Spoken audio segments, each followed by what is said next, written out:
What's going on, everyone? Welcome to another episode of Haisai, Gaijin-san. And today we're going to talk about 8 things that you should not do when in Japan.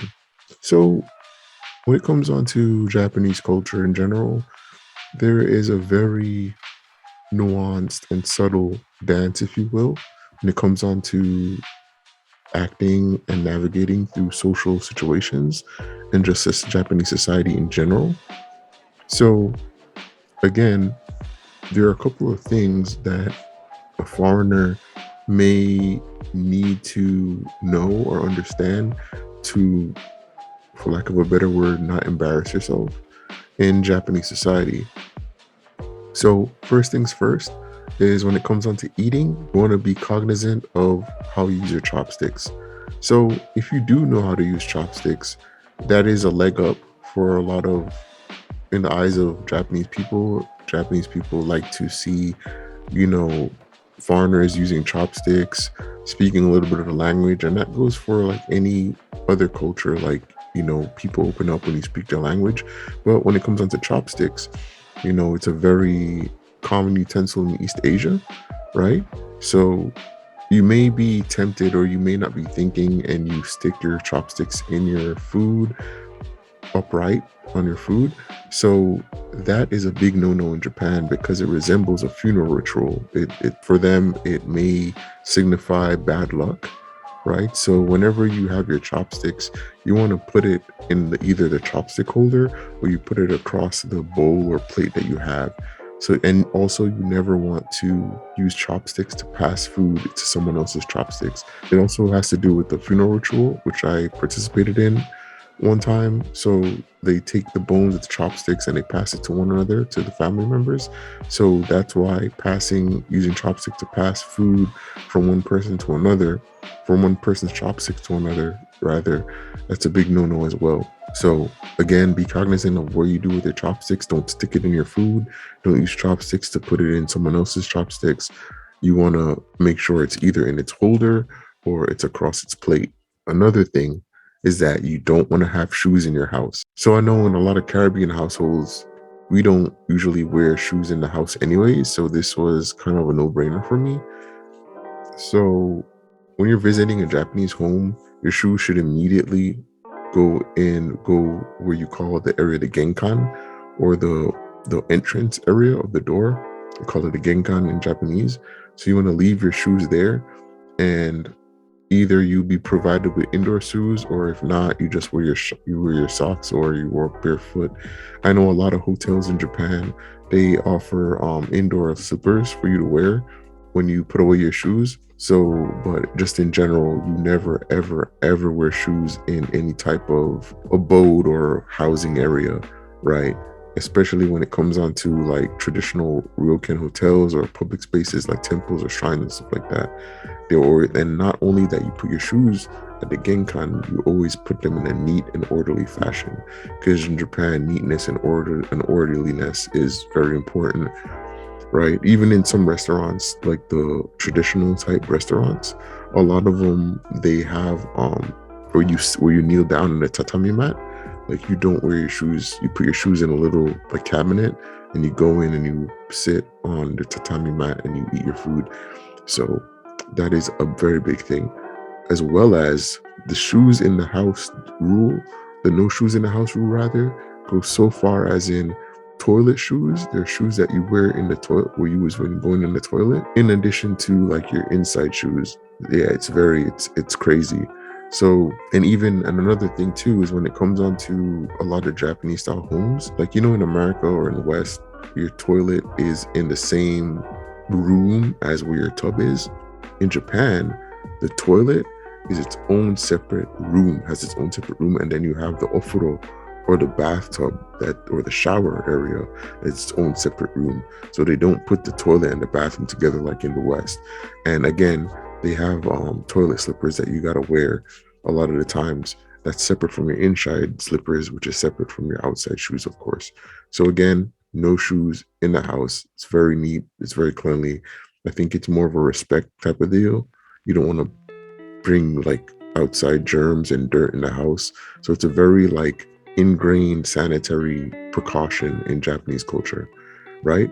So number three, you want to stay in line whenever it comes onto Japanese culture. You want to stay in line whenever you're in a queue waiting for food or in a elevator or escalator type situation. You always want to stay in line. So I know in America, especially in the East Coast where I'm from, like you will see from time to time, rowdy bunch or just people cutting in line and whatever and stuff like that.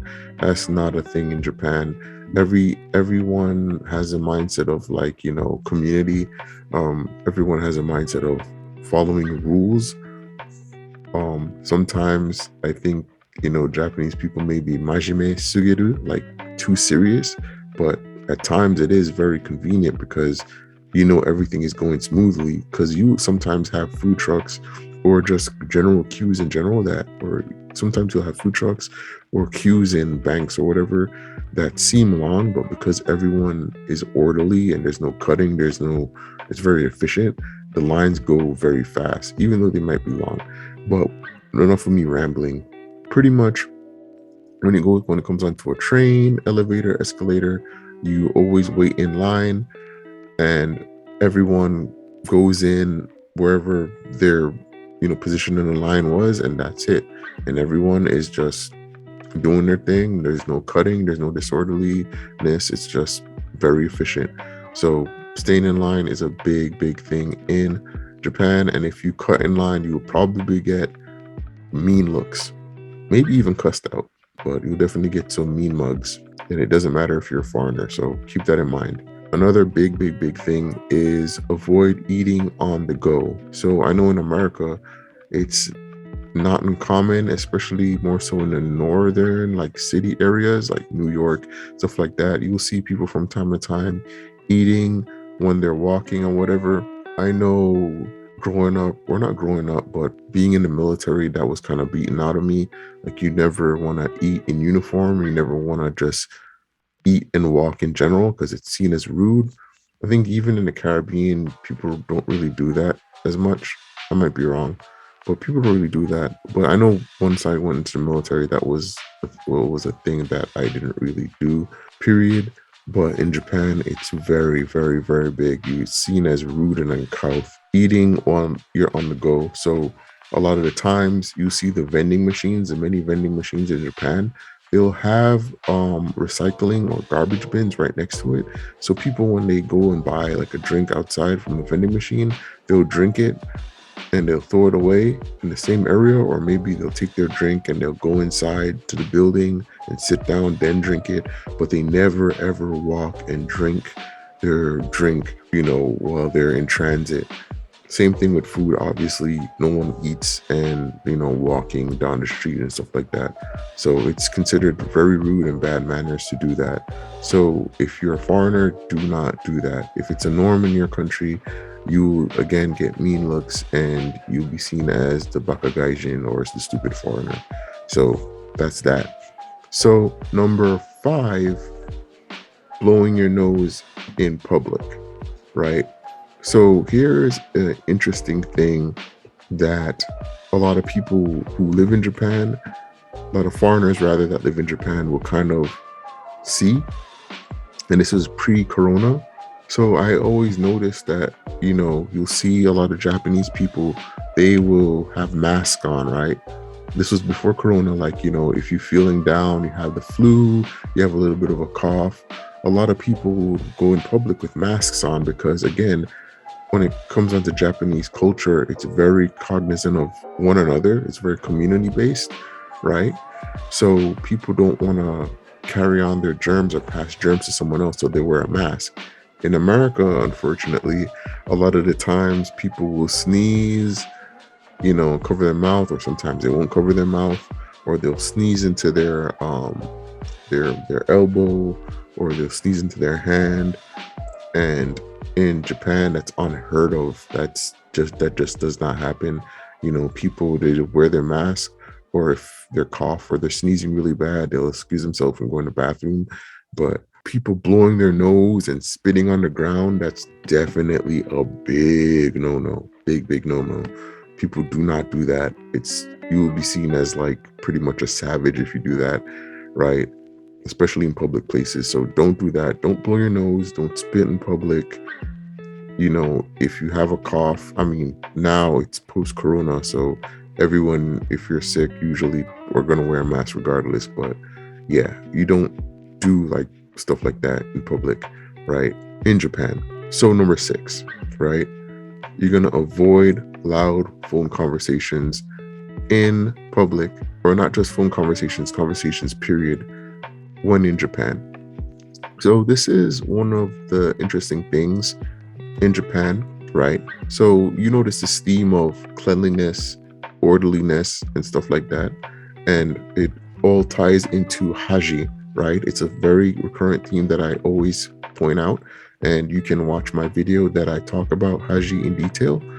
And I'll put the link in the description and I'll pin it to the first comment at the top, right? So to go over Haji, it pretty much means shame in Japan. So your family name and your image in Japan is super important, right? So people will act a certain way and do certain things to kind of fit in, right? You don't want to be the odd one out. Whereas in America, it's very individualistic. It's very, oh, I'm special, or oh, I'm an individual. I'm different from the rest. I want to stand out. In Japan, it's the complete opposite, right? Even so much so that, for instance, right, being on a US base, they have restaurants. So a couple of times I would have my Japanese friends and we'd be eating in an American style restaurant. And a lot of the Americans there, they'll be having loud conversations, they'll be laughing, they'll be joking around, making noise. And my Japanese friends will be like, "Oh yeah, that's pretty cool. Like it's pretty amazing that Americans, they can laugh and they can express themselves in public." But in Japan, they would never ever think of that. Even though they might see something that's funny or whatnot, they'll never ever like do that in public. It's a very discreet, very, keep a low profile type of deal, because they don't want to bring shame to themselves. They don't want to bring shame to their peers and their family name, right? It's all about, pretty much inbuilt checks and balances of keeping the social order.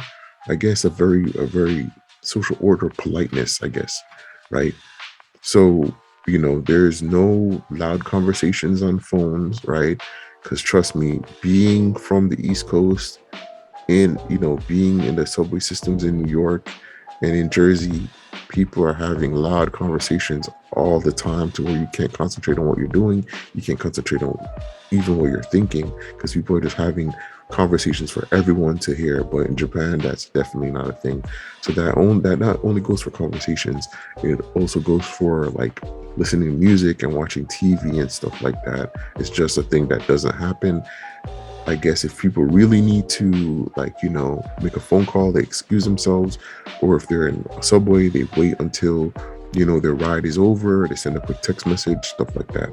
So yeah, avoid phone conversations, um, talking like regular person-to-person conversations, listening to music out loud in public. Those are no-goes in Japanese society.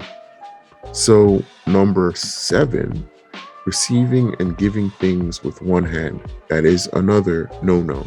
Granted, there are times where I forget and I do it from time to time. Like if I'm trying to pick up like McDonald's or something, I forget.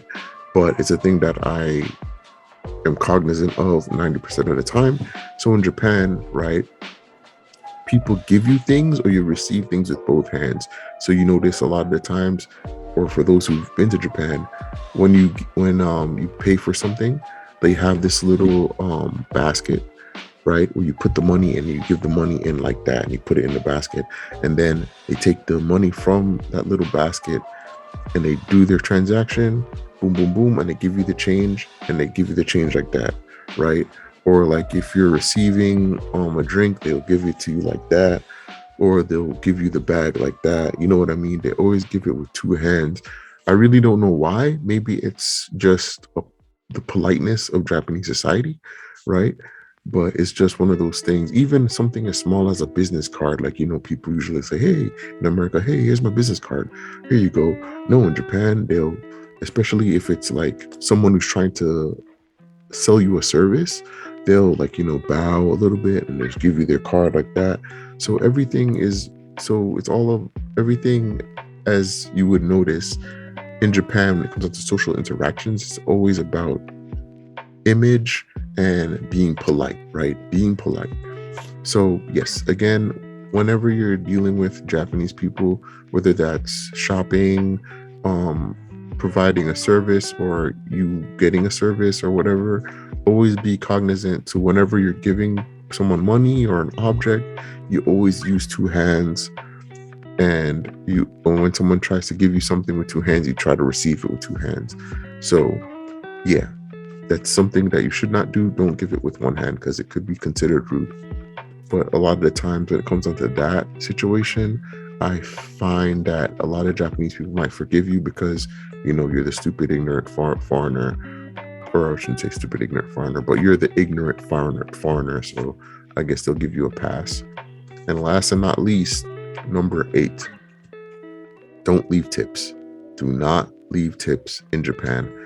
I know there are other countries like this. In America, tips are damn near mandatory, right? When it comes on to the food industry, especially like Uber Eats, going out to dinner, you're expected to leave 15 to 20% tip because that's how a lot of these food service workers get their money from, right? But in Japan, no, it's considered rude in Japan to tip. It's considered an insult. So a lot of the times, whenever you're eating, obviously in Japan, in the context of Japan, the waiter's fee or the waiter's pay is considered into the service, or sorry, the waiter's service is already inbuilt into the bill whenever you go to a restaurant or a taxi or any other service that requires a tip. So you never ever want to tip a Japanese worker because, again, it's considered rude. This is not America. So that's just one of the things. It's just one of the things that happens in America. You have to tip. In Japan, don't tip. It's just a cultural thing. So guys, those are the 8 things that you want to keep in mind whenever in Japan. So you want to be cognizant of your chopsticks, your placement. Make sure they're not sticking in your food, or you're not passing food with your chopsticks to another person's chopsticks. No shoes in the house. Make sure you're staying in line and not cutting people in Japan. Don't eat or drink while walking. That's a big no-no. Don't blow your nose or cough or sneeze or spit on the ground in public in Japan. That's a big no-no. Don't have loud phone conversations, person-to-person conversations, or loud music or any of the sort in public areas. That's a no-go. Giving things with one hand, that's a no-go. You always want to give and receive things with both hands. And finally, don't leave tips. Tipping is a no-go in Japan. Keep that in mind. And with that being said, guys, that's all I have for today. Remember to stay blessed and stay tuned. And yeah, I'll see you guys in the next one. Peace.